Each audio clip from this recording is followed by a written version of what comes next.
Class start.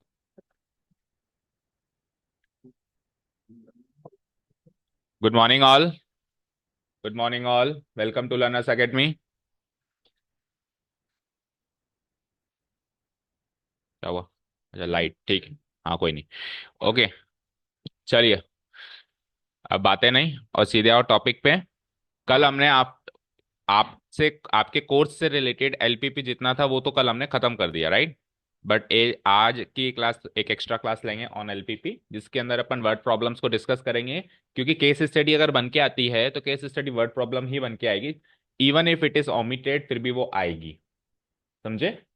है ना? Case study अगर बन के आएगी तो वो वर्ड प्रॉब्लम ही बन के आएगी।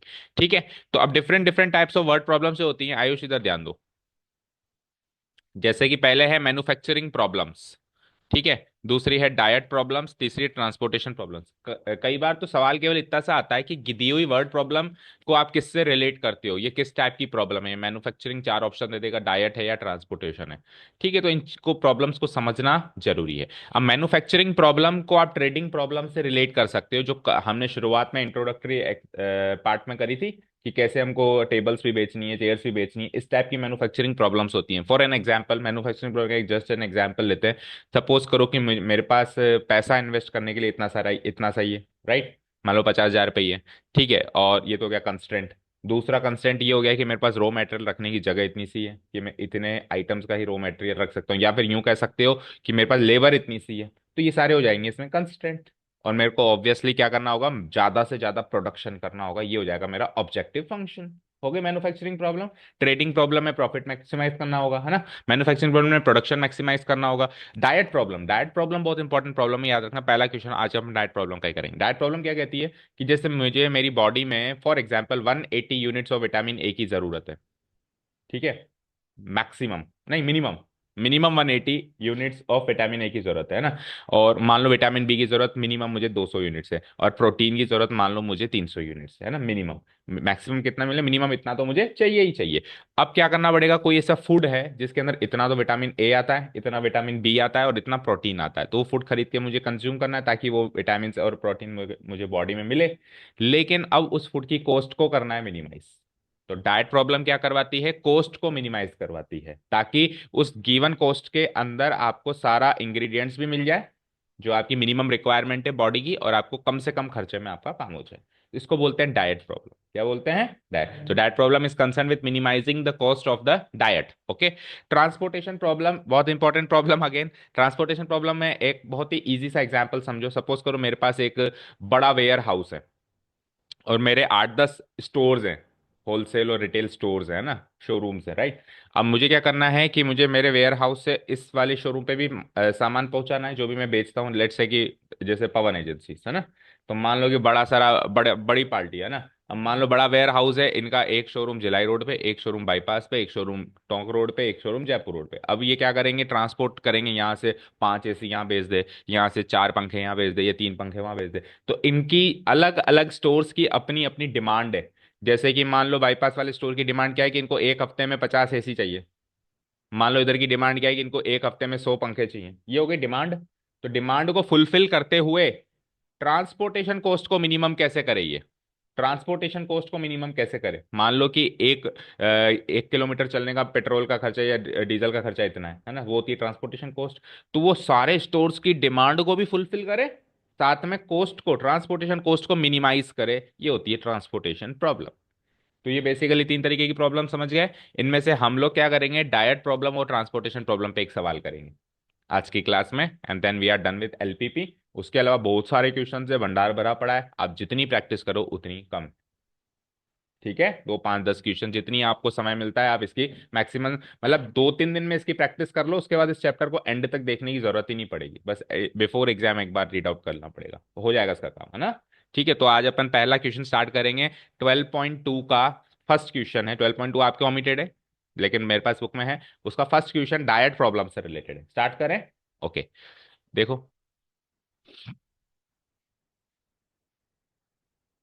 अच्छा, इसमें मिसलेनियस भी है क्या? है ही नहीं। ये देख लेना आप। मिसलेनियस भी नहीं है, मतलब 12.1 पे चैप्टर ओवर है। ठीक है। 12.2 का पहला सवाल पढ़ेंगे सारे बच्चे यहाँ पे। कंसंट्रेट करो। Reshma wishes to mix two types of food P and Q in such a way that the vitamin contents of the mixture contains at least 8 units of vitamin A and 11 units of vitamin B. Food P की cost है 60 रुपए kilo, food Q की cost है 80 रुपए kilo. Food P में 3 units per K G of vitamin ए है, 5 units per K G of vitamin B है, और फूड Q में 4 units per K G of vitamin ए है और 2 units per K G of vitamin B है। Determine the minimum cost of the mixture, तो इसकी minimum से मिनिमम कॉस्ट निकालो। ठीक है, तो जैसा कि मैंने कहा था डाइट प्रॉब्लम करीब करीब वैसे रिलेटेड मिली आपको। अब इस पूरी चीज को कंस्ट्रेंट्स एंड ऑब्जेक्टिव फंक्शन में कन्वर्ट करते हुए आपको क्या करना है, एक एलटीपी ड्रॉ करना है। ठीक है, तो मेन मेन बातें की बात करूं मैं तो देखो, आपको मिनिमम कितना विटामिन ए चाहिए, 8 यूनिट्स, और मिनिमम कितना विटामिन बी चाहिए, 11 यूनिट्स। मैं हाईलाइट कर रहा हूं की फैक्ट्स को, ठीक है। दूसरा, फूड पी की कॉस्ट कितनी है, फूड क्यू की कॉस्ट कितनी है, और इसी कॉस्ट को आपको मिनिमाइज करना है। तो हम मान लेते हैं फूड पी आपने एक्स के जी लिया, कितना लिया, और फूड क्यू आपने कितना लिया। तो अगर 60 रुपए 1 किलो का है तो एक्स किलो कितने का होगा, 60 एक्स, 60 एक्स रुपए का, ये 80 वाई रुपए का। तो 60 एक्स प्लस 80 वाई, ये हो गया मेरा ऑब्जेक्टिव फंक्शन जिसको मुझे मिनिमाइज करना है। ठीक है, खर्चा कम से कम करना है ना, ऑब्जेक्टिव फंक्शन मिल चुका है, अब कंस्टेंट्स की बात करते हैं। फूड पी के अंदर, चलो मैं एक टेबल बनाता हूं, उससे शायद पिक्चर और ज्यादा क्लियर आएगी। देखना, यहां पे लिखा मैंने विटामिन ए, ओके, यहां लिखा मैंने विटामिन बी, ओके, यहां लिखा मैंने टोटल, टोटल विटामिन है, मतलब विटामिन ए और बी का नहीं, vitamin A B, sorry vitamin A B यहां मत लिखो, गलत कर दिया, यहां पे लिखो फूड पी। फूड को कॉलम में लगाओ और कंस्टेंट्स को रोज में लगाओ ना, food P and food Q, okay fine. और यहां पे लगाओ टोटल, और रो वाइज अरेंज करो vitamin A and vitamin B को, विटामिन ए एंड, बातें नहीं बातें नहीं बातें नहीं, बिल्कुल नहीं, सावधानी हटी दुर्घटना घटी, फोकस बिल्कुल नहीं टूटने देना। एक ही बार में समझ में आ जाए बस, अपने आप से वादा करो, अपने आप को टास्क दो कि बेटा तेरे को एक ही बार में समझना है, फिर टाइम नहीं मिलेगा। With food P food Q total vitamin A vitamin B, okay. चलो अब सुनो, फूड पी में विटामिन ए कितना है, पढ़ो डेटा में से। Food P contains 3 units per K G of vitamin A, लिखा हुआ है 3 यूनिट्स पर केजी, जो भी लिखा हुआ है एज इट इज लिखो, 3 units per KG, sorry 3 units per KG, okay. Food P में विटामिन बी कितना है, 11 units of, sorry sorry sorry sorry, 5 units per K G of vitamin B लिखा हुआ है ना, तो 5 यूनिट्स पर केजी लिख दूं, कहाँ पे लिखूंगा, विटामिन बी में 5। फूड पी चल रहा है अभी है ना, फूड पी में विटामिन ए कितना है 1 किलो में, और 1 किलो में विटामिन बी कितना है, ओके फाइन। ठीक है, अब फूड क्यू की बात करते हैं। अब इसको थोड़ा सा खींच के लॉक कर दो ना, साक्षी चुपचाप आगे जल्दी बैठो। फूड क्यू में हम करते हैं, विटामिन ए कितना है, food Q contains 4 units per K G of vitamin ए, तो यहाँ 4 यूनिट्स पर केजी कर दूं, और फूड क्यू में विटामिन बी कितना है, फूड क्यू में विटामिन बी है 2 units per K G of vitamin B. बातें नहीं प्लीज, तो ये डेटा हमने नोट डाउन कर लिया, ओके। अब फूड पी की कॉस्ट, फूड पी की कॉस्ट, तो कॉस्ट कितनी है, फूड पी कॉस्ट लिखा हुआ है कहीं ना कहीं देखो, 60 रुपीज पर केजी, ₹60 पर केजी। और फूड क्यू की कॉस्ट कितनी है, ₹80 पर केजी। ठीक है, और शुरू में स्टार्टिंग में मैं अज्यूम, चलो लास्ट में भी कर सकते हैं, अज्यूम कर लेते हैं क्वांटिटी। तो क्वांटिटी अजम्पशन कर रहा हूं मैं, तो मैंने अज्यूम किया कि फूड पी में एक्स किलो लूंगा, और फूड क्यू में कितना अज्यूम कर रहा हूं मैं, कितना लूंगा भाई, ये आप शुरू में भी अज्यूम कर सकते हो स्टार्ट करने से पहले भी, वैसे शुरू में ही करना चाहिए ना, चलो ठीक है। अब सुनो ध्यान से जो मैं कह रहा हूं, अगर आप 60 रुपए पर किलो की कॉस्ट से फूड पी खरीद रहे हो, टोटल कितना खरीद रहे हो, एक्स के जी खरीद रहे हो, तो यहाँ पे टोटल जो हो जाएगा वो 60 एक्स हो जाएगा, प्लस उसके बाद आओ, 80 रुपए पर केजी की दर से आप फूड क्यू खरीद रहे हो, टोटल कितना किलो खरीद रहे हो, वाई किलो, तो 80 वाई हो जाएगा। बताओ, तो ये टोटल कॉस्ट हो गई क्या, बताओ, which is to be minimised, which is to be minimise, तो ये आपको ऑब्जेक्टिव फंक्शन मिल गया। ठीक है, अब कंस्ट्रेंट्स ऑब्वियस बात है विटामिन ए और विटामिन बी के ही रहेंगे मिनिमाइज्ड। अब वो कैसे रहेंगे, ध्यान से सुनो। 1 किलो में 3 यूनिट विटामिन ए है, फूड फूड पी की बात कर रहा हूं मैं ना। 1 किलो में 3 यूनिट विटामिन ए है, मेरे पास कितना किलो है, एक्स किलो। तो एक्स किलो में कितना विटामिन ए हुआ, 3x। समझ आया भाई, 1 किलो में 3 यूनिट है तो एक्स किलो में कितना हुआ, 3x यूनिट्स। इधर आओ, फूड क्यू के अंदर 1 किलो में 4 यूनिट है विटामिन ए, तो फूड क्यू में वाई किलो खरीद रहा हूं, तो टोटल फूड क्यू में कितना विटामिन ए आ जाएगा, 4y। तो टोटल विटामिन ए कितना मिला, 3x + 4y। Total vitamin A कितना मिला बोलना जरा, 3x + 4y, यहां लिख देता हूं मैं। टोटल विटामिन ए मिल चुका है मुझे 3x + 4y यूनिट्स। फाइन। चलो, अब विटामिन बी कितना मिलता है आपको, तो 1 किलो में 5 unit vitamin B food P देता है आपको, राइट। और उसके बाद वो कितना किलो खरीद रहा हूं मैं, एक्स किलो खरीद रहा हूं, तो यहां से 5x यूनिट्स तो आपको विटामिन बी मिल जाएगा। ठीक है, और फूड क्यू से आपको 2y units of vitamin B मिल जाएगा। तो टोटल विटामिन बी कितना मिला, tell me, 5x + 2y units. यहां तक समझ आया। अब आपको दिया हुआ है कि आपको कम से कम कितना विटामिन ए चाहिए, 8 यूनिट, और कम से कम कितना विटामिन बी चाहिए, 11 यूनिट। तो ये जो विटामिन ए आया ये कम से कम 8 यूनिट होना चाहिए, यानी greater than equal to 8, minimum है ना। और विटामिन बी कम से कम कितना चाहिए आपको, 11 यूनिट्स, तो ये ग्रेटर देन इक्वल टू कितना हो गया, 11। So these are the two constants, these are the two constants. And obvious बात है, मुझे एक चीज बताओ, आप एक्स किलो फूड पी खरीदोगे और वाई किलो फूड क्यू खरीदोगे, तो ये greater than equal to zero, ये greater than equal to zero होगा। नॉन नेगेटिव कंस्टेंट भाई, आप नेगेटिव में थोड़ा ना खरीदोगे। नेगेटिव में खरीदने का मतलब है घर पे ऑलरेडी 10 किलो पड़ा था, वो बेच के और आ गए, खरीदना था भैया। नेगेटिव, जैसे मैंने कहा कि आपने कितना किलो फूड पी खरीदा, मैंने कहा मैंने -10 किलो खरीदा, दैट मीन्स घर पे पड़ा हुआ था मैंने बेच दिया, तो उल्टा हो गया ना। मैं नेगेटिव में खरीदने का मतलब बेचना हो गया, तो ऐसा तो प्रैक्टिकली नहीं करेंगे ना हम। ठीक है, देखो प्रॉब्लम क्या है, मुझे विटामिन ए भी चाहिए, विटामिन बी भी चाहिए। अब मार्केट में दो तरीके के फूड अवेलेबल है। इस फूड के अंदर इतना विटामिन ए है 1 किलो के हिसाब से, और इतना विटामिन बी है इस फूड के अंदर भी कुछ मात्रा है। अब मुझे दोनों का कॉम्बिनेशन खरीदना है, इसकी कॉस्ट अलग है, इसकी कॉस्ट अलग है, तो मैं क्या ऑप्टिमम क्वांटिटी खरीदूं भाई, इसके कितने किलो खरीदूं और इसके कितने किलो खरीदूं ताकि कॉस्ट मिनिमम हो और मेरी विटामिन ए और विटामिन बी की रिक्वायरमेंट भी पूरी हो। This is called the diet problem. Okay, जैसे फॉर एग्जाम्पल किसी ने कहा बादाम खाओ, बादाम में बहुत सारा प्रोटीन है, ये है जो भी है, तो क्या हम क्या रोज के 100 किलो बादाम खाना शुरू कर देंगे, नॉट पॉसिबल ना। कॉस्ट भी तो देखनी पड़ेगी, समझ गए।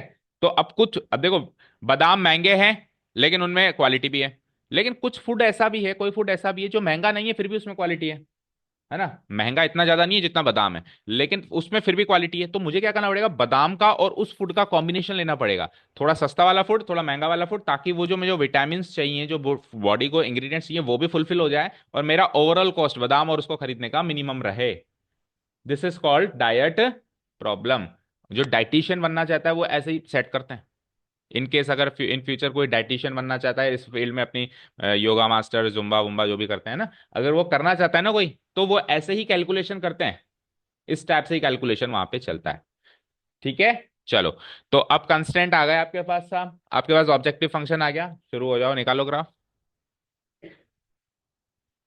ग्राफ निकालो, वंश भाई साहब। निकला हुआ है तो X axis Y axis draw करो, अपने आप थोड़ा ड्रॉ हो जाएंगे।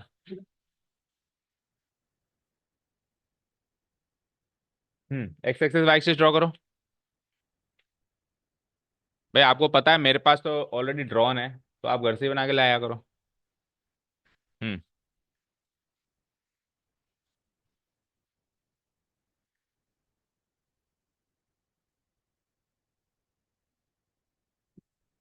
हाँ जी, constraints. So first number constant was, याद है किसी को पहला कंस्टेंट क्या था, बोलो। विटामिन ए का था 3x + विटामिन ए का 3x + 4y। देखो इधर, देखो इधर से भी देख सकते हो, फूड पी में 3 यूनिट्स है, फूड क्यू में 4 यूनिट्स है, विटामिन ए को मर्ज करो तो 3x + 4y, और विटामिन ए चाहिए कितना, 8 यूनिट्स, तो 3x + 4y greater than equal to 8। 3x + 4y greater than equal to 8। ठीक है, कंस्टेंट नंबर 2 विटामिन बी का था ये, विटामिन बी में देखो कितना है हमारे पास, विटामिन बी फूड पी में कितना है, 5 यूनिट्स, और विटामिन बी इसमें कितना है, 2 यूनिट्स। तो 5x + 2y, 5x + 2y, और मिनिमम कितना चाहिए, 11। तो 5x + 2y > 11 हो गए दो कंस्टेंट। और ऑब्जेक्टिव फंक्शन जो है, ऑब्जेक्टिव फंक्शन, यहाँ लिख देते हैं ऑब्जेक्टिव फंक्शन। कॉर्नर पॉइंट्स और ऑब्जेक्टिव फंक्शंस निकालेंगे ना, पहले ही सेट कर लेते हैं मामला। Corner points and objective function क्या है, z = कोस्ट के हिसाब से था वो 60x + 80y। ये अरेंजमेंट हो गया। अब एक बार आपको, अच्छा, नॉन नेगेटिव कांस्टेंट आपको पता है ऑब्वियसली गिवन होगा, x एंड y दोनों > 0। ठीक है, अब एक बार ये प्रॉब्लम आपके सामने आ गई, तो अब तो ये आपका कोर्स का पार्ट एंड पार्सल हो गया ना। केवल कन्वर्जन करने तक का नहीं है, अभी कन्वर्ट कर दिया मैंने, अब तो कोर्स का पार्ट एंड पार्सल है। तो अब इसको इस तरीके से डील करो कि ये सवाल एज इट इज आ गया, मतलब बैड प्रॉब्लम नहीं बन के आई, ये इक्वेशन में कन्वर्ट करके आपको मिल गया। आगे का काम तो आपको करना है ना, तो आगे का काम आपका कोर्स का करो। कैसे हम इसको कन्वर्ट करेंगे, सबसे पहले इक्वालिटी में कन्वर्ट कर देते हैं। तो जब मैं इक्वालिटी में कन्वर्ट करूंगा, तो ये बन जाएगा 3x + 4y = 8, और ये बन जाएगा 5x + 2y = 11। नाउ अब इससे रिलेटेड स्ट्रेट लाइन बनाने के लिए आपको, क्या हम इसको उसमें कन्वर्ट कर सकते हैं क्या, इंटरसेप्ट फॉर्म में। इंटरसेप्ट फॉर्म में कैसे करोगे, 8/3 जो पॉइंट है वो आप मार्क कर सकते हो ग्राफ के अंदर, एग्जैक्टली नॉट पॉसिबल। कर सकते हो क्या, नहीं कर सकते एग्जैक्टली तो फिर दिक्कत आएगी, तो फिर इंटरसेप्ट फॉर्म करो ही मत। जो चीज आपको बताया आप नहीं कर पाओगे तो उसको करो ही मत। दूसरे के फिर भी कर सकते हैं, दूसरे में भी दिक्कत आएगी।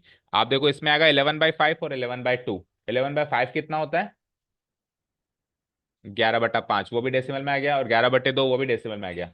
चलो अब आप पॉइंट्स सोचो। हाँ ठीक है, अब आप एक बार पॉइंट्स सोचो, पॉइंट्स कैसे सोचते थे, देखते हैं आपकी 10th की कितनी नॉलेज पक्की है। तो 3x + 4y = 8 में आपको दो पॉइंट सोचने हैं जो इस इक्वेशन को सेटिस्फाई करते हो। तो x की वैल्यू अगर 0 ले लें तो काम चल जाएगा ना, बताओ। x की वैल्यू अगर मैं 0 ले लूं यहाँ पे, है ना, पुटिंग x = 0, तो x की वैल्यू 0 लेने से y की वैल्यू क्या मिली, बताना जरा, 2। ओके, तो 0,2 एक पॉइंट मिल गया। अब दोबारा मैं x की वैल्यू क्या लूं, लक्ष्य बताओ। x की वैल्यू यहाँ पे 0 ली तो y की वैल्यू 2 मिल गई। दोबारा मैं x की वैल्यू क्या लूं ताकि मुझे y की वैल्यू परफेक्ट मिले, जैसे y = 2 एक परफेक्ट वैल्यू है, डेसिमल में नहीं मिलनी चाहिए, ताकि मेरा ग्राफ में पॉइंट्स अच्छे से मार्क हो। तो मैं x की वैल्यू दोबारा क्या लूं ताकि y अगेन परफेक्ट मिले, वो तो ऑब्वियस बात है। x भी परफेक्ट लेना है और y भी परफेक्ट मिले, डेसिमल में नहीं मिले, बोलो क्या लूं। एक मैंने बता दिया, एक आप बताओ।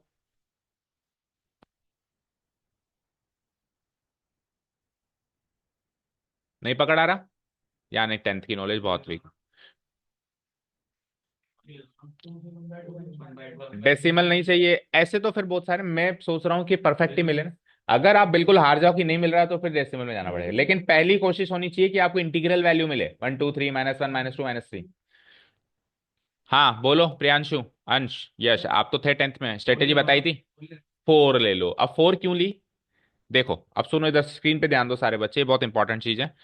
आप एक्स की पहली वैल्यू तो खुद सोचो, जिससे वाई इंटीजर मिल रहा है, वो आपने सोच ली, परफेक्टली सोच ली। अब दूसरी वैल्यू बताए कैसे सोचनी है। आप किसकी वैल्यू सोच रहे हो, एक्स की सोच रहे हो ना, तो अब वाई का कोएफिशिएंट देखो, वाई का कोएफिशिएंट क्या है, 4। तो एक्स की पिछली वैल्यू में 4 4 का गैप करो। एक्स की पिछली वैल्यू 0 थी ना, तो 0 में 4 4 का गैप करेंगे ना, तो आपको हमेशा इंटीग्रल वैल्यू ही मिलेगी, डेसिमल कभी नहीं मिलेगी। अब 4 का गैप करने का मतलब ये नहीं कि 4 बढ़ाओ, 4 घटा भी सकते हो, समझ गए।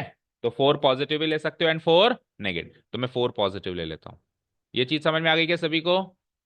एक्स की वैल्यू 4 लेते ही ये 12 हो गया, 8 -12 -4 हो गया, और -4/4 क्या हो गया, -1। ठीक है, ठीक है, समझ आया।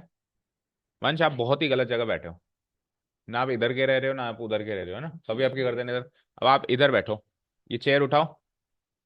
नहीं नहीं, कहीं नहीं, मैं बता रहा हूँ। आप अपना काम करो, उठो, चेयर उठाओ, इस चेयर को यहाँ लगाओ स्क्रीन के जस्ट पीछे, और उसकी तरफ देखते हुए बैठाओ, हाँ बस। अब आप ध्यान सारा वहां होना चाहिए, है ना। ठीक है, अब सेकेंड इक्वेशन की बात करते हैं। तो 5x + 2y = 11 में आप पहला पॉइंट सोच दो बस इंटीग्रल फॉर्म में, दूसरा और तीसरा तो अपन सोच लेते हैं, है ना। तो पहला पॉइंट कोई सोच के बताएगा।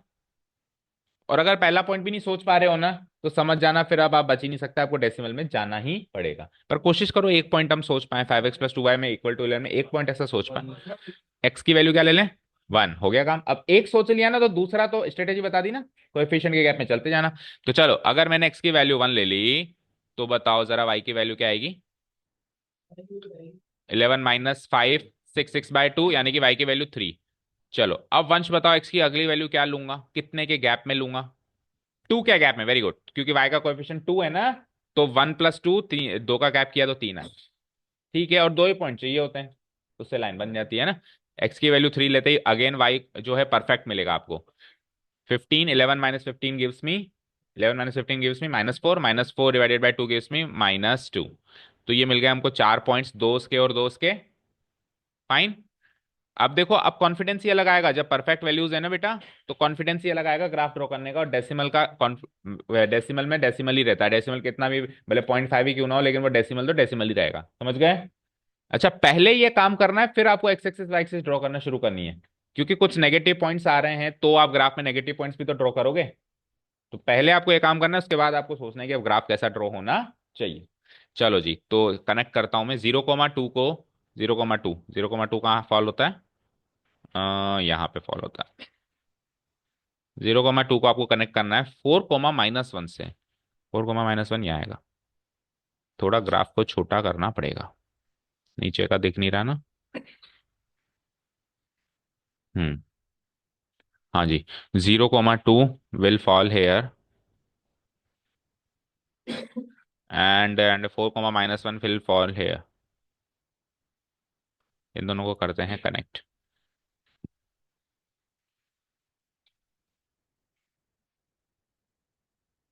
4, -2 था एक तो, 0,2 था।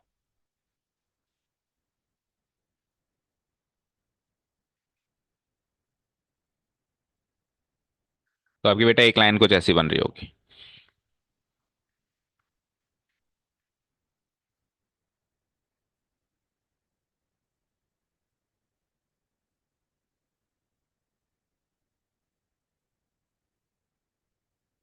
ठीक है। Now the second line. अरे गलत बन गया, 4, -2 था ना, गलत बनाया। -2 बना दिया मैंने, 4, -1 ही आएगा ना। ये तो लाइन ही फिर से बनानी पड़ेगी। 4, -1 यहाँ से शुरू करना।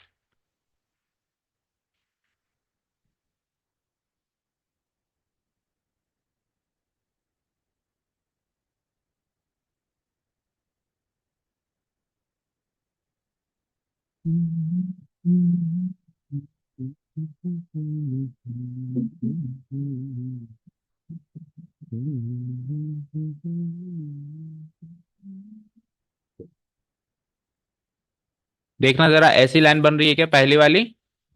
ठीक है। सेकेंड लाइन के पॉइंट्स हैं 1,3, 1,3 विल लाई हेयर,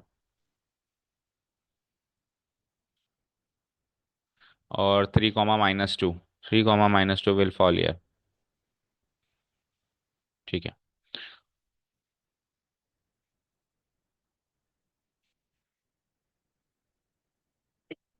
या तो 3, -2, 3, -2 था क्या बेटा।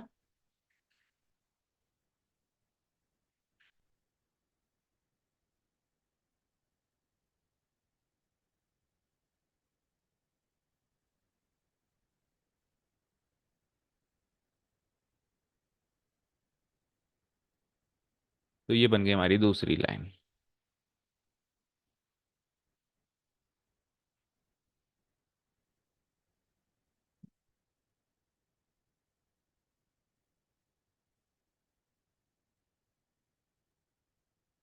बोलो वंश, बन गई। चलो जी, तो ये बन गई हमारी दो लाइंस। अब नेक्स्ट पार्ट क्या होता, बन गई ये दो लाइंस बन गई। इसको थोड़ा और आगे कंटिन्यू करो ना। देखो मेरी लाइंस, देखो मैंने कहाँ तक लेके गया हूं मैं इसको, जितना आगे कर सकते हैं। मतलब एक बार घुस जाओ दूसरे क्वाड्रेंट में, एंट्री मार लो बस, उसके बाद चाहे से उस क्वाड्रेंट में ज्यादा आगे मत निकलो, पर क्वाड्रेंट में एंट्री तो मारो, आप भी मारो। एक लाइन को आपने फर्स्ट क्वाड्रेंट में ही छोड़ दिया, उसको सेकंड क्वाड्रेंट में एंट्री दिलवाओ। फर्स्ट क्वाड्रेंट तो क्रॉस करना है दोनों लाइंस के लिए। हो गया साक्षी यहां तक का काम? ओके। Now what? अब अपने को रेड एंड जो ये ब्लू लाइन है इसके सॉल्यूशन रीजन सोचना है, और फिर कॉमन रीजन करके वही फिजिबल रीजन सोचना है, राइट? सो ओरिजिन से दोनों में से कोई भी पास थ्रू नहीं हो रही, so we can check the origin as a point to satisfy, to check whether it satisfies the solution region or not. So पहले में और दूसरे में ओरिजिन को पुट अप करके देख लेते हैं जैसे कर रहे थे अब तक। So x comma y equal to 0,0 इसमें पुटअप करके देखा मैंने। तो 0 + 0 0 बने, ये भी 0 is greater than equal to 8, satisfy हुआ क्या? Tell me. हुआ? 0 8 से बड़ा होता है क्या? नहीं हुआ। चलो लग यार दूसरे में भी सेटिस्फाई करके देख लेते हैं। तो 0,0 x, y इक्वल टू 0,0 इसमें भी पुटअप करें। अच्छा कल एक क्वेश्चन शायद हमने थोड़ा सा लास्ट में उसमें गलत कर दिया था, मैं ग्रुप में मैसेज भी डाला था, चेक किया आपने किसी ने? इक्वेशन गलत लिखी थी हमने मतलब इक्वेशन तो सही थी, मुझे ऐसा लग रहा है हमने ड्रॉ गलत किया था, ऐसा कुछ था। चलो तो ये भी सेटिस्फाई नहीं हुआ और ये भी सेटिस्फाई नहीं हुआ, दोनों सेटिस्फाई नहीं हुए। दैट मीन्स ओरिजिन से विपरीत दिशा में चलना है आपको दोनों लाइंस के लिए। तो देखो रेड लाइन से अपन ओरिजिन से विपरीत दिशा में चलेंगे तो यूं जाएंगे, बताओ। और ब्लू लाइन से आप ओरिजिन से विपरीत दिशा में यूं जाएंगे, बताओ। तो कुछ ऐसा रीजन मिला आपको जो कॉमन है दोनों में? देखो ये वाला, ऐसे, ऐसे, फिर यहाँ पे और घूम रहा है वो, फिर ऐसे। यहाँ पे दो कॉर्नर पॉइंट्स आ रहे हैं, एक यहाँ पे और एक यहाँ पे, याद रखना। ठीक है, घुमाओ देखो ध्यान से। ठीक है, चलो तो उसको हाईलाइट करो और शेड भी करो थोड़ा बहुत। और अनबाउंडेड मिल गया आपको, तो आपको पता है फिर क्या होगा। और डाइट प्रॉब्लम में कल मैंने हिंट दिया था बेटा कि आपको मोस्ट प्रोबेबली डाइट प्रॉब्लम में अनबाउंडेड रीजन ही मिलेगा।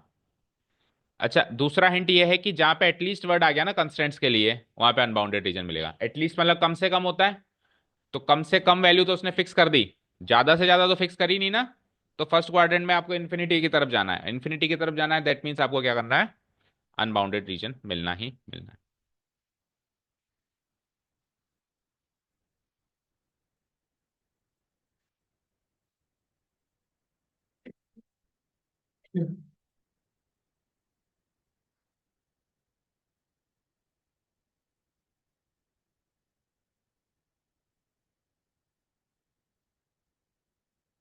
ये गाड़ी किसकी लेके आते हो आप लोग? चला के कौन लाता है? दोनों कैसे चला के लाएंगे कब? अच्छा, दोनों में से कोई एक चलाता है, दोनों में से किसी के पास भी लाइसेंस है? तो थोड़ा आराम से चला के आया करो, है ना?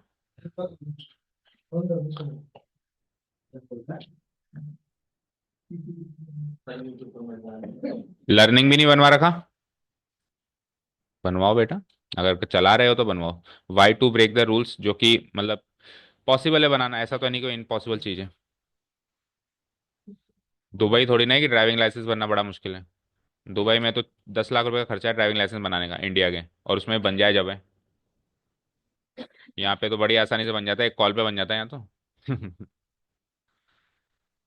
रिकॉर्ड भी हो गया है सब कुछ मैंने जो बोला। एनीवेज चलो आओ। अ,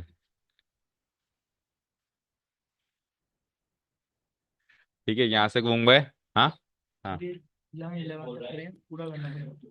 जहां तक आपने एरो मार्क किया है, ये एरो मार्क आपने जहां तक किया वहां तक करना पड़ेगा। आपने आपका ग्राफ का विस्तार ये रखा है ना, ये आपका ग्राफ है यहाँ से लेके यहाँ तक, जहां तक आपने बाइक से ये स्क्वायर सोचो, अब ये स्क्वायर आपका ग्राफ का विस्तार है, तो पूरा करना पड़ेगा वहां तक, यहाँ तक करना पड़ेगा। क्या? अच्छा, हाँ तो वो तो मैं ही आपको कह रहा हूँ कि बाउंडेड के चांसेस ज्यादा हैं, लेकिन अब अनबाउंडेड आ जाएगा। तो आपके कुछ क्वेश्चन आए थे ना अनबाउंडेड वाले, तो कौन रिस्क ले फिर? ठीक है, तो वो तो चीज मैं आपको पहले ही बोल के बैठा हूँ कि बाउंडेड के चांसेस ज्यादा हैं, लेकिन अनबाउंडेड को छोड़ के नहीं जा सकते। चांसेस अलग होते हैं, कोर्स अलग होता है, कोर्स में है ना एक्सरसाइज फर्स्ट में अनबाउंडेड रीजन मिले कि नहीं मिले? मिले ना।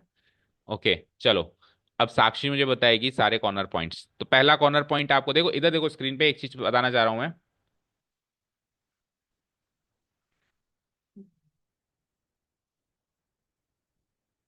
हाँ देखो, ये देखो, क्या इसको आप कॉर्नर पॉइंट मानोगे क्या? स्क्रीन पे देखो सारे बच्चे। साक्षी अब देखा नहीं, सब अच्छा इधर देख रहा है क्या? हाँ, इसको आप कॉर्नर पॉइंट मानोगे क्या, जिसको मैंने सर्किल किया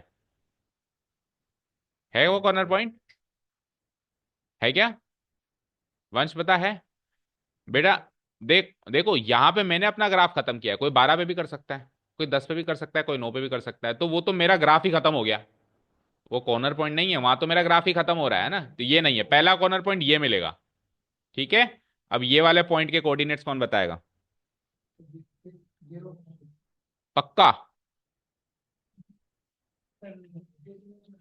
बेटा इतना इतना नहीं है, इतना आसान नहीं है। अब आप कैसे पता लगाओगे, सुनो, ध्यान से सुनो। सबसे पहले आप दोनों की इक्वेशन लिखो। ब्लू लाइन की इक्वेशन क्या है?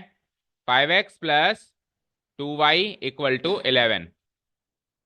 ठीक है, और इस लाइन की इक्वेशन क्या है, टेल मी? रेड वाली पहले बनाई थी हमने, 3x + 4y = 8। प्रियांशु मुझे बता, जब आप ये वाला कॉर्नर पॉइंट निकाल रहे हो, ये वाला, तो ये वाला कॉर्नर पॉइंट ब्लू लाइन का है, ब्लू लाइन टकरा रही है वाई एक्सेस से, तो वाई एक्सेस से टकरा रही तो एक्स कोऑर्डिनेट तो जीरो होगा, ये तो पक्का है। तो ए = 0, आएगा। तो आप इस वाली लाइन में एक्स की वैल्यू जीरो डाल दो। 5x + 2y = 11 में आप एक्स की वैल्यू जीरो डालोगे तो वाई की वैल्यू क्या मिलेगी? कौन सी गणित लगा रहा है भाई? एक्स की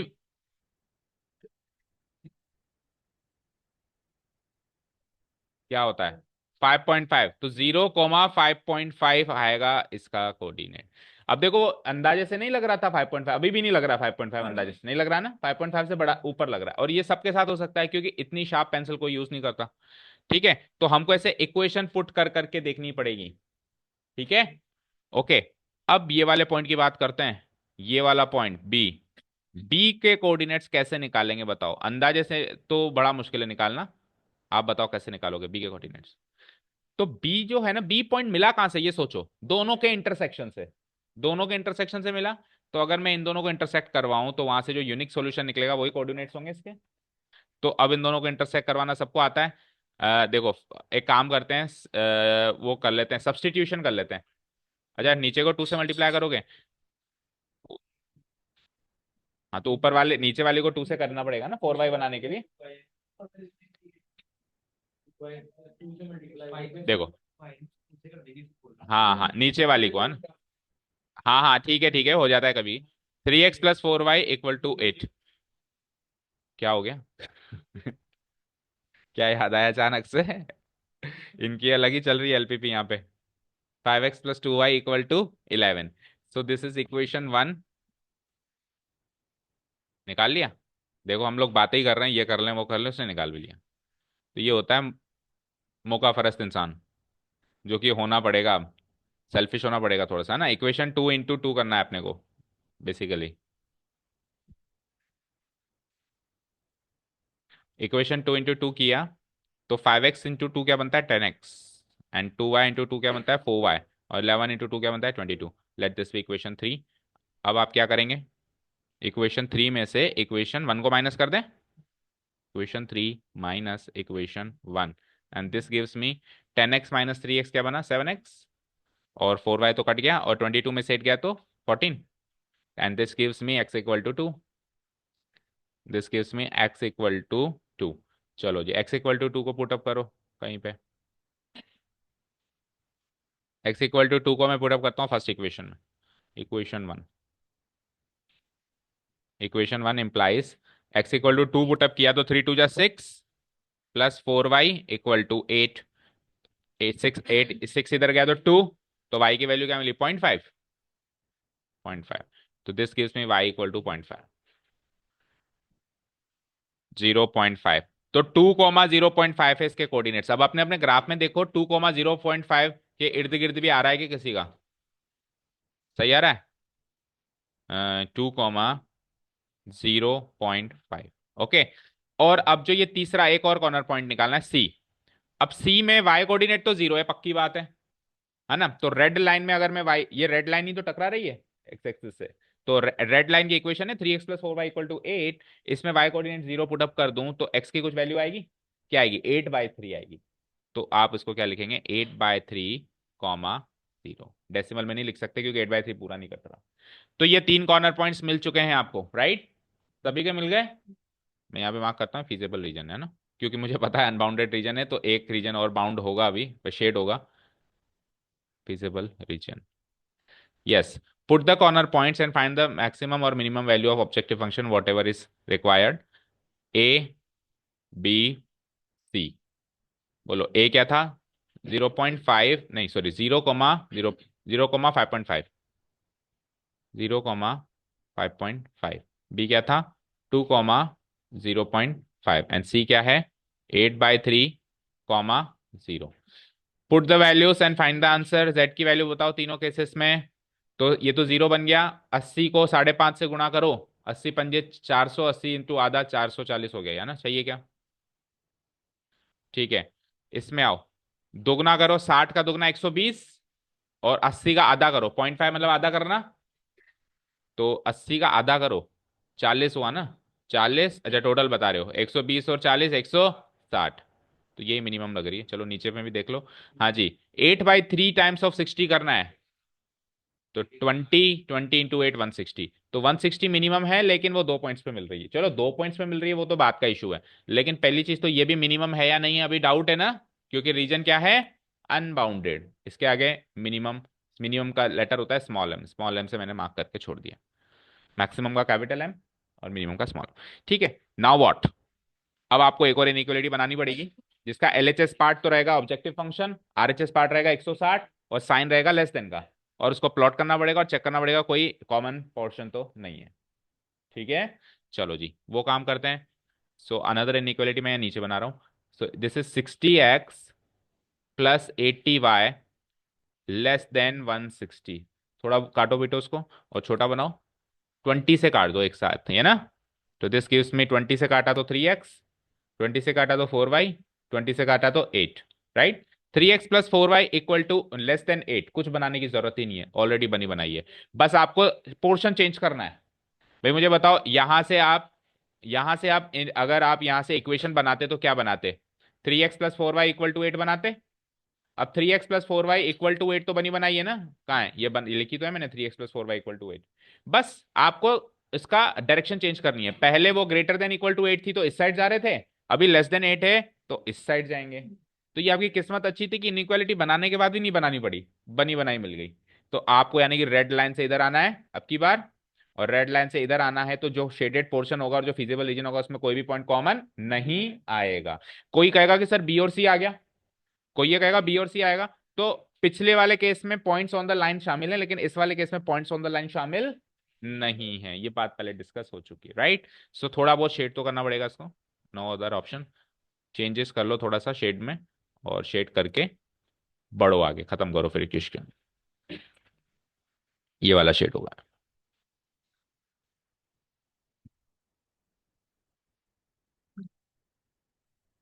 ठीक है, डन। चलो जी, तो खत्म करें फिर। यानी कि 160 इसकी मिनिमम कॉस्ट है। 160 मिनिमम कॉस्ट है, लेकिन किस पॉइंट पे अचीव हो रही है वो बताओ। गलत। बी और सी छोटी सी एक लाइन सेगमेंट है, उस पे हर एक पॉइंट पे वो अचीव होगी। हाँ, B to C नहीं कहेंगे, ऐसे कहेंगे on a line segment joining B and C. On a line segment joining B and C. ठीक है, ग्राफिकल पोर्शन हो गया हो तो कंक्लूडिंग पोर्शन पे चलें अब कर लेना है, घर पे कर लेना शेड वगैरह। ठीक है, चलो चलते हैं कंक्लूडिंग पोर्शन। सबसे पहले तो हम ये बताएंगे कि साहब हमारा अनबाउंडेड, हमारा जो लास्ट इनइक्वालिटी है और जो फिजिबल रीजन है उसमें कोई पॉइंट कॉमन नहीं है। So there is here, there is no point in common, there is no point in common between, हाँ घर पे बैठे बैठे कर लेना, between the solution region, between the solution region of, last inequality बताना क्या थी? 60x + 80y लेस देन 180 है ना, 160, 160। इसके solution region and the feasible region, इन दोनों में कोई कॉमन पार्ट नहीं है, एंड द फीजेबल रीजन।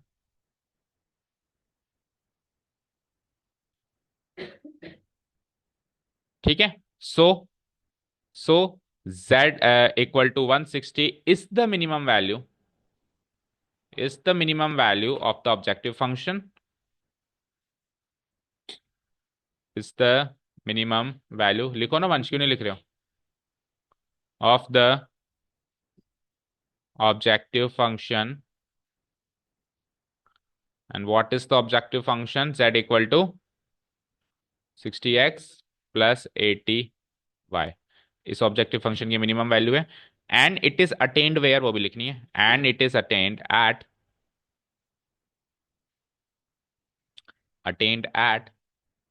अरे पूरी पेंटिंग आज ही करेगा क्या, छोड़ दे घर जाके कर लेना। And it is attained at all the points या infinite point, it is attained at infinite points, या ऑल द पॉइंट्स भी लिख सकते हैं, infinite points lying on the line segment. हालांकि लाइन सेगमेंट बड़ी छोटी सी है, बट उस पे भी इनफाइनाइट पॉइंट्स है ना। Lying on the line segment, line segment कौन कौन से पॉइंट्स को ज्वाइन कर रही है, joining the points B and C, joining the points B, B के कोऑर्डिनेट्स बोलो,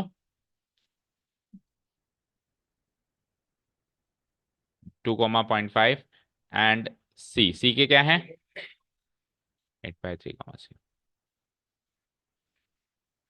फुल स्टॉप। अभी भी ये क्वेश्चन खत्म नहीं हुआ, बताओ क्यों? क्योंकि प्रॉब्लम तो थी वर्ड प्रॉब्लम, हमने एलपीपी में कन्वर्ट किया था, अब वर्ड प्रॉब्लम के हिसाब से इसका जवाब देना पड़ेगा ना। तो मेन क्वेश्चन क्या था उसको पढ़ो, determine the minimum cost of the mixture, तो लास्ट स्टेटमेंट हमको यही देना पड़ेगा, ठीक है। Hence the minimum cost of the mixture is ₹160, minimum cost of the mixture is ₹160, answer. ठीक है, डन। ठीक है। अच्छा, दूसरी कॉस्ट कितनी आ रही थी, एक तो 160 आ रही थी, और दूसरी कॉस्ट, अब आप देखो, आप डिफरेंस देखो, वही वही डाइट की रिक्वायरमेंट्स आपके ₹440 में भी पूरी हो रही है, और सेम टू सेम डाइट की रिक्वायरमेंट्स आपकी ₹160 में पूरी हो रही है, पूरे 3 गुने का फर्क हो रहा है लगभग। ठीक है, तो आप समझ सकते हो कि एलपीपी का कितना सिग्निफिकेंस है रियल लाइफ सिचुएशंस में भी। आपको पूरी बॉडी के में वो की वही डाइट मिलेगी ₹160 में भी और ₹440 में भी। ठीक है, ठीक है ना। ओके, चलो, क्या कर दूं डिलीट, तो वो लिखना है, लिखो।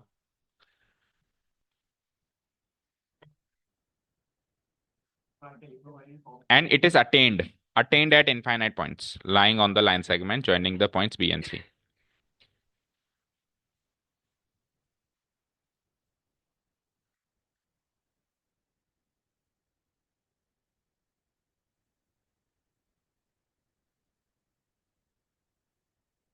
हो गया, जल्दी जल्दी जल्दी। अब अपन क्या करेंगे, सारे क्वेश्चंस को थोरोली जल्दी जल्दी रीड करेंगे और एलपीपी बना के छोड़ देंगे, मतलब कंस्टेंट कट्स, हाँ, इक्वेशंस इनइक्वालिटीज बना के जल्दी जल्दी, क्विकली, मतलब 2-2 मिनट में एक एक। ठीक है, पढ़ा छोड़ा पढ़ा छोड़ा। ठीक है, और फिर एक ट्रांसपोर्टेशन प्रॉब्लम को और ग्राफिकली सॉल्व करेंगे, हैं 10-20 हैं, हाँ हैं 10-12 तो हैं। एलपीपी में कन्वर्जन जल्दी जल्दी करेंगे, ठीक है। कर दूं डिलीट, ओके, अब घर से करना छोड़ो।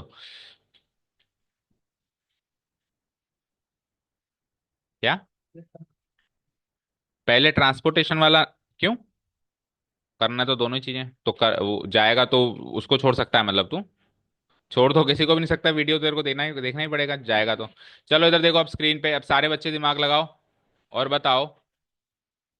हाँ, तो वो भर लाएगा ना, हम क्यों रुके। वन काइंड ऑफ केक, चलो बातें नहीं बातें नहीं, एक केक है साम,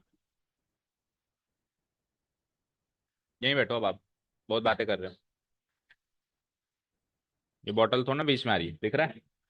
हाँ, चलो देखो, एक तरीके का केक है जिसमें 200 ग्राम तो फ्लोर यानी आटा चाहिए, 25 ग्राम फेट चाहिए। अनदर काइंड ऑफ केक है केक बी, उसमें 100 ग्राम फ्लोर चाहिए, 50 ग्राम फेट चाहिए।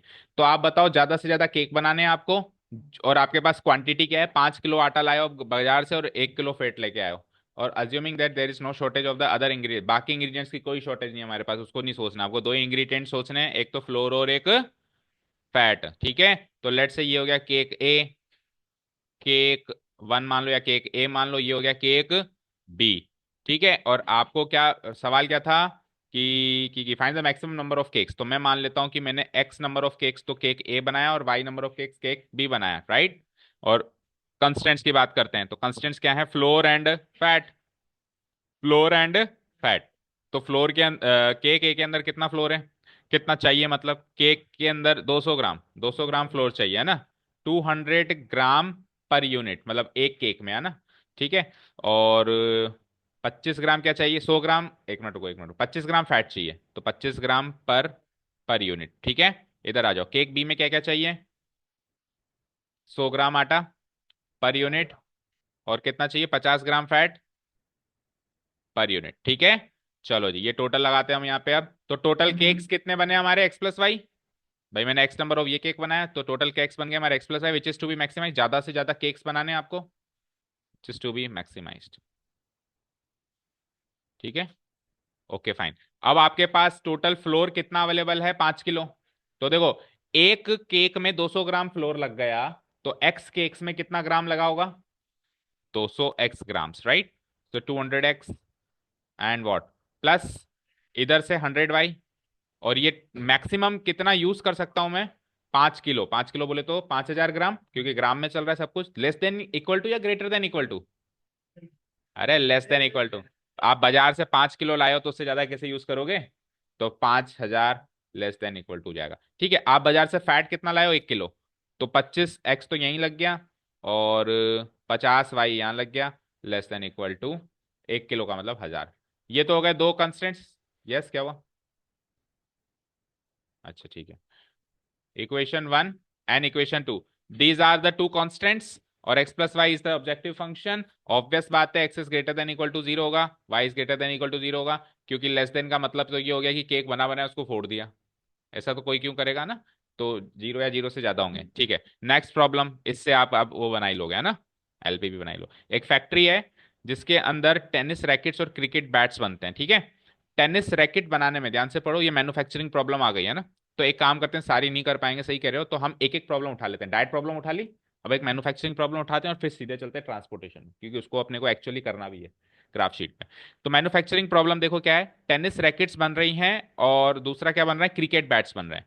तो टेनिस रैकेट में मशीन के अंदर 1.5 घंटे का समय चाहिए, एक टेनिस रैकेट बनने में मशीन के अंदर कितनी प्रोसेसिंग टाइम चाहिए, 1.5 घंटा। और क्राफ्टमैन टाइम यानी उसकी फिनिशिंग का टाइम, है ना, फिनिशिंग का टाइम कितना चाहिए, 3 घंटा चाहिए। क्रिकेट बैट में ये सारी इंफॉर्मेशन कैसे है, 3 घंटे मशीन टाइम, 1 घंटा क्राफ्टमैन टाइम।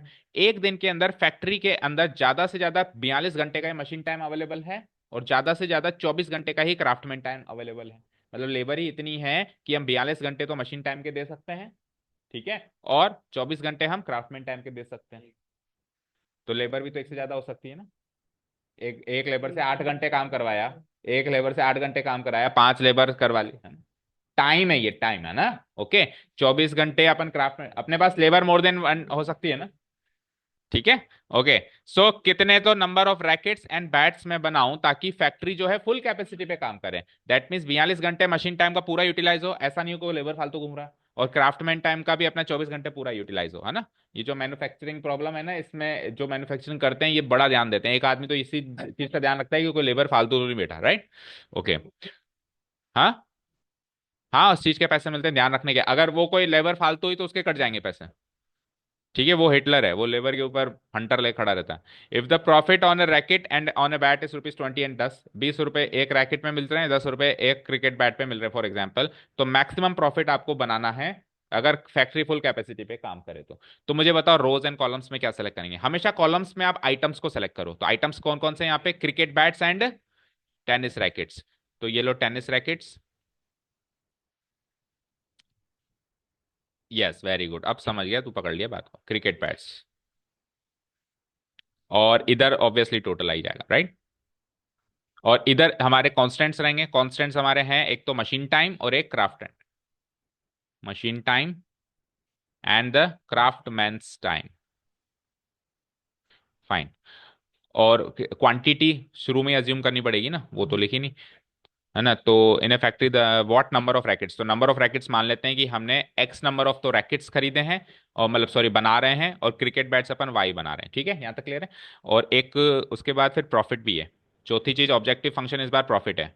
पिछली बार तो जो क्वांटिटी हमने मानी थी वही हमारा ऑब्जेक्टिव फंक्शन बन गया था, लेकिन इस बार प्रॉफिट है ऑब्जेक्टिव फंक्शन, राइट। तो ये चार चीजें हो जाएंगी। चलो मशीन टाइम, टेनिस रैकेट में कितना चाहिए? 1.5 घंटा।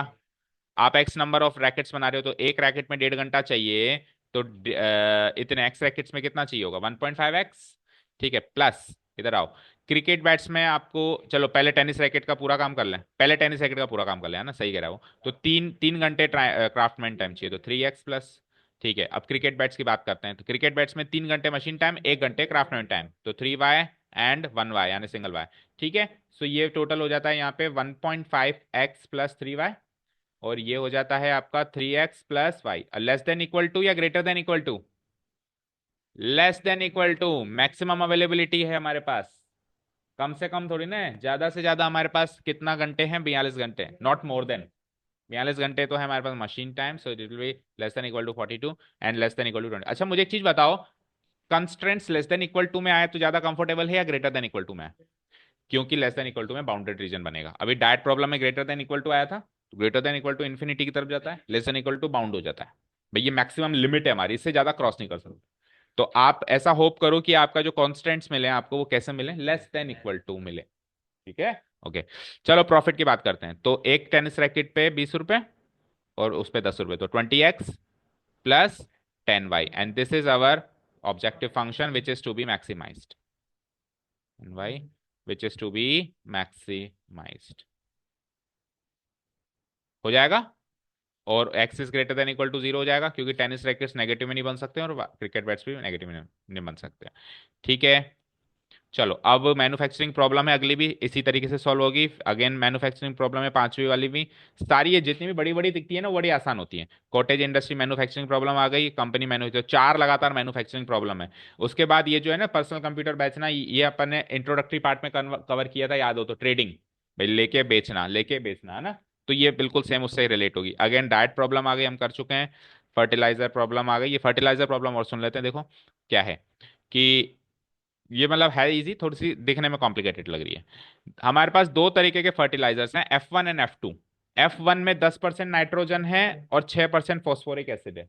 F2 में 5% नाइट्रोजन है और 10% फॉस्फोरिक एसिड है। दोनों के मिल गए अपने को कंस्टेंट, ये कंस्टेंट्स बनेंगे, पता चल रहा है इसी। टेस्टिंग के बाद पता चला सोइल कंडीशन को कि एक फार्मर को कम से कम 14 किलो तो नाइट्रोजन चाहिए ही चाहिए, और कम से कम 14 किलो ही फॉस्फोरिक एसिड चाहिए चाहिए, ठीक है। F1 की कॉस्ट है 6 रुपए किलो, F2 की कॉस्ट है 5 रुपए kilo. Determine how much of each type of fertilizer should be use, तो वो इस वाला फर्टिलाइजर वो कितना किलो खरीदे और इस वाले को कितना किलो खरीदे, ताकि उसके कम से कम खर्चे में उसका फर्टिलाइजेशन का काम हो जाए। फर्टिलाइजर समझते हो ना, खाद बीज, खाद डालने का काम उसका हो जाए। तो देखो ऑब्जेक्टिव फंक्शन तो 6 रुपए kg है, तो 6x। आप हम मान लेते हैं कि x किलो तो F1 खरीदा और y किलो F2 खरीदा, तो 6x plus 5y, this will be objective function which is to be minimized होगा, ठीक है ना, क्योंकि खर्चा ऑब्वियस बात है, कॉमन सेंस है कि कम से कम करेंगे हम। अनबाउंडेड रीजन आएगा क्या? चलो देखते हैं। हाँ डाइट प्रॉब्लम की तरह है एक तरीके से, है ना। हाँ डाइट प्रॉब्लम की तरह। चलो तो अब आपके पास 10% नाइट्रोजन है इसमें, तो 10% नाइट्रोजन को x से मल्टीप्लाई किया तो 0.1x प्लस, उसके बाद आओ आप, नाइट्रोजन अगले में कितना है? 5% है, तो 5% का मतलब 5/100, 5/100 मतलब 0.05, 0.05 y। और ये अपने पास एटलीस्ट है, एटलीस्ट मतलब greater than equal to 14 kilo, तो ऊपर ग्राम में थोड़ी ना था, ये देख। और ये भी केजी, सब केजी में चल रहा है, तो फिर 40 नहीं लिख सकते हैं ना, ग्राम्स में चेंज करने की जरूरत नहीं है, ठीक है। ये हो गया कंस्टेंट नंबर 1। अब आओ आप दूसरा, फॉस्फोरिक एसिड 6% चाहिए, 6% बोले तो 0.6x, और अगले को कितना चाहिए? 10% चाहिए ना, 0.1y। और फॉस्फोरिक एसिड मिनिमम कितना चाहिए आपको? वो भी 14 किलो चाहिए। तो ये हो गया कंस्टेंट नंबर 1, ये हो गया कंस्टेंट नंबर 2, वो हो गया objective function, x and y should not be greater than equal to 0, non negative, हो जाएगा। एक एमसीक्यू भी है इसमें, वो देखो जरा क्या कहता है कि फीजेबल रीजन है, उसके कॉर्नर पॉइंट्स की बात कर रहा है ना। और कुछ जो कंस्टेंट्स हैं वो ये हैं, पहला कंस्टेंट, दूसरा constant, x and y greater than equal to 0, non negative constant, इसके कॉर्नर पॉइंट्स 1 2 3 4 हैं, ठीक है।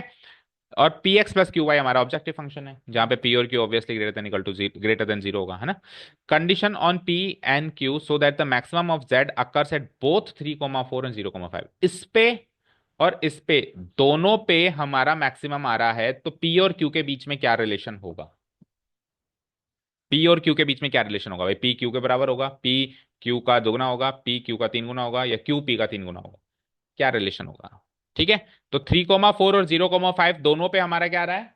मैक्सिमम आ रहा है। तो आप 3,4 भी डालो ऑब्जेक्टिव फंक्शन में जरा, तो z इक्वल टू क्या हो जाएगा? 3p, 3p और प्लस 4y। और दोबारा ये वाला पॉइंट भी डालो जरा, तो ये क्या हो जाएगा? 0x यानी 0p, और फिर 5y, 5y ओनली 5y। तो यानी कि इस पे भी मैक्सिमम आ रहा है और इस पे भी मैक्सिमम आ रहा है। मैक्सिमम तो बराबर ही आ रहा होगा। कर दो दोनों को equate, game over. 3p plus 4y equal to 5y, इधर भेजो तो y की वैल्यू 3p। तो नाम बड़े दर्शन छोटे, सॉरी 5y लिख दिया मैंने यहाँ पे, 5q था ना। ऊपर भी हाँ, इधर भी, इधर भी, इधर भी, इधर भी, और इधर भी, चार सार जगह क्यू ही क्यू था। 4q। तो q equal to 3p, that means option D. Match करो आंसर पर, कैसे करोगे? हो गया। ठीक है, चलो अब एक ट्रांसपोर्टेशन प्रॉब्लम करनी है, and then we are done with LPP this year. Transportation problem मेरे पास यहाँ पर है। क्या हम इसको इसमें ही कर लें क्या, एग्जाम्पल में ही? हमारा थोड़ा टाइम बचेगा। हाँ चलो देखो। हम्म। क्लास वक्त होता नहीं देर से ढंग से। चलो let's see the transportation problem, ये काफी इंटरेस्टिंग प्रॉब्लम होती है। वन मोर थिंग, कल के टेस्ट में मैं कोई डायरेक्ट इक्वेशंस नहीं देने वाला हूं, मैं वर्ड प्रॉब्लम्स ही दूंगा। हाँ बिल्कुल। समझा दी ना? 5 मिनट लगती है वर्ड प्रॉब्लम को एलपीपी में कन्वर्ट करने के लिए। अभी समझा दी ना? केस स्टडी में क्यों नहीं आएंगी? केस स्टडी, कोई बात नहीं, करना है। चलो तो देखो यहाँ पे देखो, there are two factories located, one at place p, other at place q. दो फैक्ट्रीज है मेरे पास, एक फैक्ट्री तो है प्लेस पी पर, एक फैक्ट्री है प्लेस क्यू पर। वही वेयर हाउस वाली problem.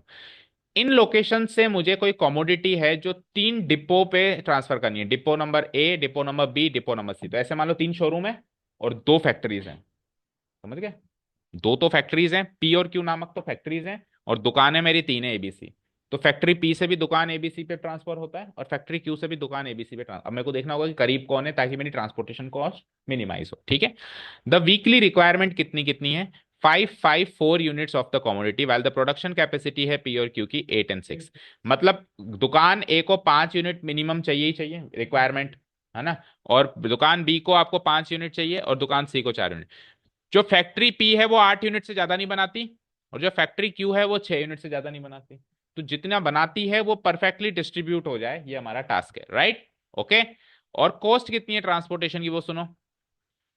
The cost transportation per unit इस प्रकार से गिवन है कि अगर आप फैक्ट्री पी से ए भेजोगे तो 160 रुपया, फैक्ट्री पी से बी भेजोगे तो 100 रुपया, और फैक्ट्री पी से सी वाली दुकान पे भेजोगे 150। सिमिलरली क्यू से ए बी सी भेजोगे तो 100 रुपये, 120 रुपये, 100 रुपये। ये आपकी ट्रांसपोर्टेशन कॉस्ट है। इसको आपको, this is to be minimized. अभी यहां से एक पहले आपको ऑब्जेक्टिव फंक्शन बनाना पड़ेगा, एक्स और वाई मान के। चलो देखते नहीं।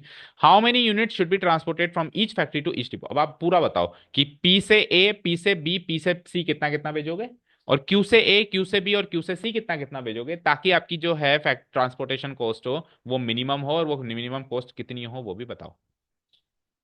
ठीक है। अब एक चार्ट देखो आप यहाँ पे आराम से सारे बच्चे, दिख रहा है सबको? क्लियर है? आप ऐसे भी कर सकते हो कि यहां पे फैक्ट्रीज अरेंज करी और बीच में आपने दुकानें अरेंज कर दी, और आप ऐसे भी कर सकते हो कि यहां पे आपने फैक्ट्रीज अरेंज करी और दुकानें आपने कॉलम वाइज अरेंज करी। ऐसे ऐसे ऐसे फ्लिप कर दो उसको, ठीक है, जैसे आप कंफर्टेबल फील करो। हाँ कर सकते हो। ठीक है। अब देखो ये है फैक्ट्री पी, मेरी तरफ इधर उधर क्या देख रहा है, उधर देख। फैक्ट्री पी में कितनी यूनिट्स बनती हैं? मैक्सिमम। फैक्ट्री क्यू में कितनी यूनिट्स बनती हैं? दुकान ए को डिमांड कितनी है? 5। दुकान बी की डिमांड कितनी है? 5। दुकान सी की डिमांड कितनी है? 4। ओके। कॉस्ट जो ऊपर गिवन है उस कॉस्ट को डिस्ट्रीब्यूट करता हूं। तो देखो, फैक्ट्री पी से ए की कॉस्ट कितनी है? 160। कहाँ लिखा है मैंने, ये देखो यहाँ लिखा है 160। फैक्ट्री पी से जब दुकान ए जा रहा है तो 160, फैक्ट्री पी से जब दुकान बी जा रहा है तो 100 रुपए, और फैक्ट्री पी से जब दुकान सी जा रहा है तो 150 रुपए। यहां से यहाँ जा रहा है तो 100 रुपए, यहां से यहाँ जा रहा है तो 120 रुपए, और यहां से यहाँ जा रहा है तो 100 रुपए। डन, यहाँ तो कोई डाउट नहीं है। ओके, अब आप एक्स और वाई कोई भी किस, देखो फैक्ट्री, इधर सुनो ध्यान से, फैक्ट्री पी से ए एक केस, फैक्ट्री पी से बी दो केस, फैक्ट्री पी से सी तीन केस। तो P to A, P to B, P to C तीन केस ही हो गए। Q to A, Q to B और क्यू टू सी तीन केस, टोटल 6 केसेस हैं। इन 6 में से कोई से भी 2 केसेस में आप एक्स और वाई मान लो कि मैं एक्स यूनिट्स तो यहां से यहां भेजूंगा और वाई यूनिट्स यहां से मानूंगा, बाकी 4 केस ऑटोमेटिक सेट हो जाएंगे डिमांड और सप्लाई को देखते हुए। ठीक है, तो इन्होंने क्या माना कि P से A मान लो X यूनिट्स है, और P से B मान लो Y यूनिट्स है। इन्होंने ये शुरू के 2 केस मान लिए, आप कोई से भी 2 केसेस मान सकते हैं, जो आपकी मर्जी हो। अब सुनो ध्यान से, टोटल मेरे पास 8 ही यूनिट है फैक्ट्री P के पास, तो X इधर भेज दिए, Y इधर भेज दिए, तो 8 minus x minus y C पे भेजेगा ये, और कोई ऑप्शन ही नहीं है। तो ऑटोमेटिक वो एक्स और वाई में अरेंज हो गया ना। अब फैक्ट्री क्यू की बात करते हैं। इसको साहब टोटली 5 यूनिट चाहिए, एक्स तो उसको ऊपर से मिल गया, तो नीचे से आपको 5 - एक्स ही लेना पड़ेगा। इसकी टोटल डिमांड ही कितनी यूनिट है, 5 यूनिट है। वाई तो उसको ऊपर से मिल गया, तो नीचे से कितना मिलेगा उसको, 5 - वाई। और अब सुनो, अब जो लास्ट वाला केस है ना, इसको 2 तरीके से अरेंज कर सकते हैं, या तो डिमांड के हिसाब से या सप्लाई के हिसाब से, दोनों से आंसर सेम आएगा। देखो पहले तो ये सुनो, इसको 6 यूनिट टोटल ये प्रोड्यूस करता है, 6 यूनिट में से 5 - एक्स इधर दे चुका है, 5 - वाई इधर दे चुका है, तो उसको कितना देगा, 6 - 5 - एक्स 5 - ये तो अपन ने नीचे से अरेंज किया। इसको एक बार सॉल्व करो, ये कितना आता है, तो 5 + 5 10 हो गया, 6 - 10 कितना होता है, -4, और माइनस बाहर है, -x - y, और माइनस भी बाहर है, तो +x + y। तो -4 + x + y मिला यहां से। अब ऊपर से आओ, इसको टोटल 4 यूनिट चाहिए,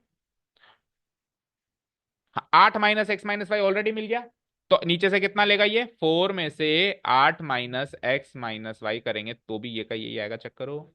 तो लास्ट वालों को सेट करने के आपके पास 2 तरीके हो जाएंगे, आप किसी भी तरीके से सेट करो। ओके, ये सारा सेट हो गया भाई, कितना कितना मुझे भेजना है इतना पता चल गया। अब आप कॉस्ट बनाओ, तो मुझे बताओ, एक यूनिट की कॉस्ट 160 रुपए, आप एक्स यूनिट्स भेज रहे हो, तो यहां से यहाँ का खर्चा कितना हुआ, 160 एक्स। एक यूनिट की कॉस्ट 100 रुपए है, यहां से यहाँ वाई भेज रहे हो तो 100 वाई। एक यूनिट की कॉस्ट कितनी है, 8 - 150 रुपया, और यहाँ से यहाँ कितना भेज रहे हो आप, 150 इंटू 8 - x - y, ये तो पी से ABC पे जाने का खर्चा, प्लस अब क्यू से 100 रुपये खर्चा है, और 5 - x भेजे जा रहे हैं, तो 100 × 5 - x, प्लस यहाँ से 120 × 5 - y, और यहाँ से 100 × अभी मैंने सॉल्व किया था अंदर, x + y - 4, है ना। ये पूरा है टोटल कॉस्ट, इसको अभी सॉल्व करना पड़ेगा एक्स और वाई की फॉर्म में, और उसको आपको मिनिमाइज करना है, जल्दी से सॉल्व करो। तो 160 x plus 100 y as it is, और इधर आओ, 150 × 8 कितना होता है, 1200, 150 इंटू -x -150 एक्स -150 वाई। आगे बढ़ो, 500 -100 x plus 600 -120 y plus 100 x plus 100 y and -400। अब आप टोटल एक्स की क्वांटिटीज काउंट करो, 160 -150 10, 10 में -100 किया -90, -90 में +100 किया +10, बस +10 है, +10 एक्स। वाई की क्वांटिटी 100 वाई, 100 वाई में से 150 गया -50 वाई, -50 वाई और -120 -170, -170 में +100 किया तो -70 वाई। कांस्टेंट क्वांटिटी ऐड करो, 1200, 500, 1700, प्लस था ना इधर, इधर प्लस ही था ना, 1700 और 600, 2300, और -400, 1900। So this is our objective function which is to be minimized. Okay, okay, और कंस्टेंट्स कितने कोई बताएगा, कंस्टेंट्स तो सोचे ही नहीं साहब, अभी तक तो केवल ऑब्जेक्टिव फंक्शन मिला है। अब कंस्टेंट्स क्या क्या होंगे, इस पूरी वारदात में कंस्टेंट्स तो मिले ही नहीं। कंस्टेंट्स क्या मिलेंगे, देखो आप जितने भी यूनिट्स भेज रहे हो, 6 तरीके के यूनिट्स भेज रहे हो, P2A P2B P2C, Q2A Q2B Q2C, ये 6 के 6 नॉन नेगेटिव होंगे, क्योंकि कहीं पर भी अपन नेगेटिव में कैसे भेजेंगे, नेगेटिव का मतलब है भेजे हुए को वापस ले लिया, तो ऐसा नहीं करेंगे हम प्रैक्टिकली। तो देखो इधर देखो, 6 कंस्टेंट्स में बना रहा हूं, इधर देखो, x is greater than equal to 0, y is greater than equal to 0, 8 - x - y greater than equal to 0 3, फिर 5 - x greater than equal to 0, 5 - y greater than equal to 0, और ये जो भी था क्या आया था, x + y - 4, है ना, ग्रेटर देन इक्वल टू 0। इन सबको greater than equal to 0, greater than equal to 0 करो। अब x greater than equal to 0, y greater than equal to 0, तो नॉन नेगेटिव कंस्टेंट्स बन गए। बाकी 4 कंस्टेंट्स आपको अलग से जो बनाते थे वो मिल जाएंगे यहाँ से। और कांस्टेंट्स बनने के बाद जब आप इसको प्लॉट करोगे ना ग्राफ में, तो बहुत इजी इजी लाइन सेगमेंट्स बनेंगी। दो तो इसमें से parallel to x axis and parallel to y axis बनेगी, ये वाली। देखो, 5 - x greater than equal to 0 का मतलब है x less than equal to 5, और 5 - y greater than equal to 0 का मतलब है y less than equal to 5। तो x is greater than less than equal to 5 क्या बनेगा, y एक्सिस के पैरेलल। y is less than equal to 5 क्या बनेगा, x एक्सिस के। तो ये दो लाइन तो यूं ही बन गई। अब बनानी है ले देके, एक तो ये वाली 8 - x - y greater than equal to 0, यहां से क्या बना कि x + y less than equal to 8, ये बनानी है जो 8 और 8 से इंटरसेक्ट हो जाएगी। और दूसरा ये क्या बनेगी, x + y greater than equal to 4। तो दो लाइंस यूं पैरेलल बनेगी, ठीक है ना, क्योंकि x + y greater than equal to 4 है और x + y less than equal to 4 है, तो दोनों में x + y आ गया, तो पैरेलल बनेगी लाइंस। ठीक है, अब इसका थोड़ा सा ग्राफिकल रिप्रेजेंटेशन देख लो, ये देख के जा। देखो इधर, ये तो है हमारे पास y इक्वल टू 5 वाली लाइन, ये है हमारे पास x इक्वल टू 5 वाली लाइन, दो कंस्टेंट्स हो गए। तीसरा कंस्टेंट ये बन रहा है x + y इक्वल टू 8, ऊपर इधर भी 8 को टच करेगा, इधर भी 8 को टच करेगा, राइट। और ये कंस्टेंट बन रहा है हमारा x + y इक्वल टू 4, इधर भी 4 को टच करेगा, इधर भी 4 को टच करेगा, राइट। उसके बाद x और y greater than equal to 0, तो हमारा फर्स्ट क्वाड्रेंट चल रहा है। हो गए क्या 6 के 6 कंस्टेंट्स। अब इनका बाउंडेड रीजन आप देख पा रहे हो कि शेडेड पोर्शन ये बीच वाला है। ओके, कॉर्नर पॉइंट्स बता सकता है, देखो कोई, 1 2 3 4 5 6, 6 के 6 ही बड़े आसान है। देखो ये दोनों तो वाई एक्सिस पर हैं, तो 0,5 एंड 0,4, ये दोनों एक्स एक्सिस पर हैं, 4,0 और 6,0। और ये दोनों पॉइंट्स जो हैं इंटर, हाँ जो भी है 5,0, ठीक है। और ये दोनों जो हैं वो इन पैरेलल लाइंस पे फॉल कर रहे हैं, राइट। जैसे कि ये वाले और ये वाला इंटरसेक्शन है, तो ये वाली लाइन क्या थी, y इक्वल टू 5, तो x + y में y इक्वल टू 5 पुटअप करेंगे तो x इक्वल टू 3 आ गया, 3,5। इधर आओ, ये वाली लाइन इन दोनों का इंटरसेक्शन है, तो ये वाली लाइन क्या थी, x इक्वल टू 5, तो इस वाली में x इक्वल टू 5 पुटअप करेंगे तो क्या आ जाएगा, y की वैल्यू 3 आ जाएगा, तो 5,3। तो 6 कॉर्नर पॉइंट्स पे जो हमने ऑब्जेक्टिव फंक्शन यही बनाया था क्या, यानी हमने गलत बनाया, नहीं सही बनाया था, 10 कॉमन लिया इन्होंने, है ना। हमारा क्या बना था, 10x - 70y बना था ना, और प्लस 1900 बना था, तो हमने 10 कॉमन ले लिया इन्होंने। तो इन 6 पे आप, ये 6 कॉर्नर पॉइंट्स पे आप ये ऑब्जेक्टिव फंक्शन पुटअप करोगे, मिनिमम आ रही है 1550। दैट मीन 0,5 वाला कॉम्बिनेशन जो है वो सेलेक्ट होना चाहिए।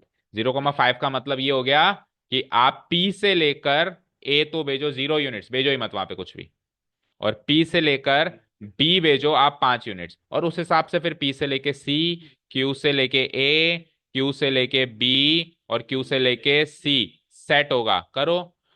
टोटल यहाँ 0 है, यहाँ 5 है, तो सी में कितना जाएगा, टोटल पी 8 यूनिट बेचता था ना, तो 3 यूनिट यहाँ भेजेगा, ठीक है। ए को कितना चाहिए था, टोटल 5, ऊपर से कुछ नहीं मिला तो सारे 5 यहीं से लेगा वो।